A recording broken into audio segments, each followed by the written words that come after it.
ज्वारीची भाकरी करायची म्हणलं की बऱ्याच जणांना जमत नाही किंवा केली तरी लगेच पातळ होते. तर त्याऐवजी आपण ज्वारीचे फुलके केले तर हे बघा, हे आपण ज्वारीचे फुलके केलेले आहेत. आणि ज्वारीची भाकरी जरी आपण केली तरी पण काही वेळाने लगेच पातळ होते, असा प्रॉब्लेम बऱ्याच जणांना येतो. तर हे फुलके करायला एकदम सोपे आहेत. म्हणजे इतके सोपे की तुम्ही नवशिके जरी असाल ना तरीसुद्धा पहिल्या प्रयत्नात करू शकाल, एवढे सोपे. कारण एकदम अचूक प्रमाण सांगितलं आहे आणि हे एकदा करून ठेवले की 2 ते 3 तास असेच मऊसूत राहतात. रेसिपी शिकायची आहे तर व्हिडिओला लाईक करा आणि व्हिडिओ शेवटपर्यंत बघा. नमस्कार, सरिताच्या स्वयंपाकघरात म्हणजेच आपल्या सरिताज फूड अँड ब्लॉग्समध्ये आज आपण करणार आहोत ज्वारीच्या पिठाचे मऊसूत फुलके. ज्वारीचे फुलके करण्यासाठी आपल्याला लागेल 1 कप ज्वारीचं पीठ, अर्धा कप पाणी, 1 टीस्पून तेल, चवीप्रमाणे मीठ आणि गरजेप्रमाणे तूप. आता पहिल्यांदा काय करायचं आहे, एका भांड्यामध्ये हे अर्धी वाटी पाणी घ्यायचं, त्यामध्येच तेल आणि मीठ घालायचं, याला मिसळायचं आणि गॅस मोठा करून उकळी आणायची. हे बघा, पाण्याला उकळी आली. आता गॅस कमी करून यामध्ये आपल्याला घालायचं आहे ज्वारीचं पीठ. पीठ घातलं की गॅस कमीच ठेवायचा आणि याला चांगलं मिक्स करून घ्यायचं आहे. तर हे बघा, याला मी 2 मिनटं चांगलं मिक्स करून घेतलं. आता गॅस बंद करायचा आणि याच्यावर झाकून याला 5 ते 6 मिनिटं असंच ठेवून द्यायचं. लक्षात घ्या, गॅस आपण बंद केला. एक 5-6 मिनिटं पीठ आपण झाकून ठेवलं होतं. ज्वारीच्या पिठाला मस्त उकड बसली आहे. गरम गरम असतानाच हे पीठ आपल्याला परातीत काढायचं आहे. आता हे खूप गरम आहे, त्यामुळं सुरुवातीला मॅशरने याला चांगलं मॅश करूयात.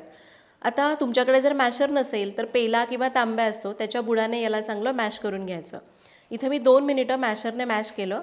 आता हे हाताला सोसवेल असं झालं आहे. आता हातानेच चांगलं मळून घ्यायचं.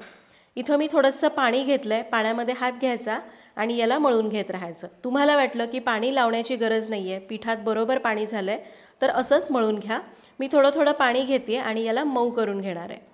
तर साधारण 3 ते 4 मिनिटं पीठ मी चांगलं मऊ करून घेतलं, चांगलं मळून घेतलं आहे. आणि पीठ बघा एकदम मस्त मऊसूत तयार झालेलं आहे. खूप घट्ट नाही किंवा एकदम पातळ नाही आहे.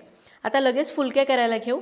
त्यासाठी पिठामधून एक लहान उंडा घ्यायचा, त्याला असा गोल आकार द्यायचा आणि याला ज्वारीच्या पिठामध्ये घोळवायचं. पिठाचा उंडा तयार झाला. आता हलक्या हाताने फुलका लाटून घ्यायचा.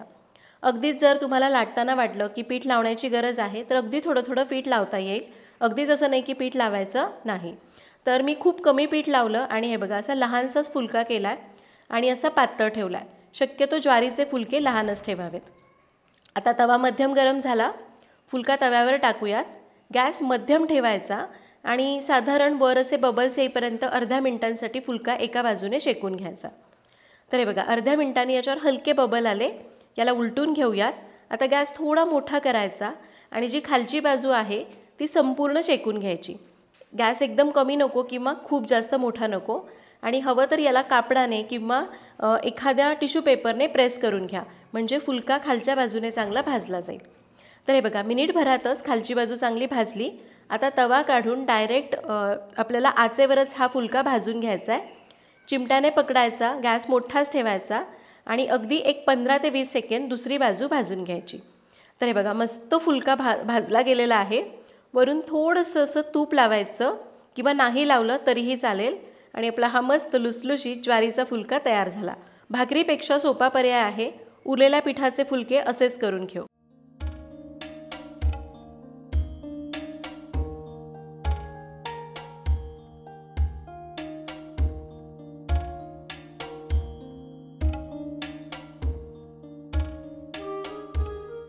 तर बघितलं, किती सोपी पद्धत होती. पहिल्यांदा आपण मोदकाला कशी तांदळाच्या पिठाची उकड काढतो तशीच उकड काढायची.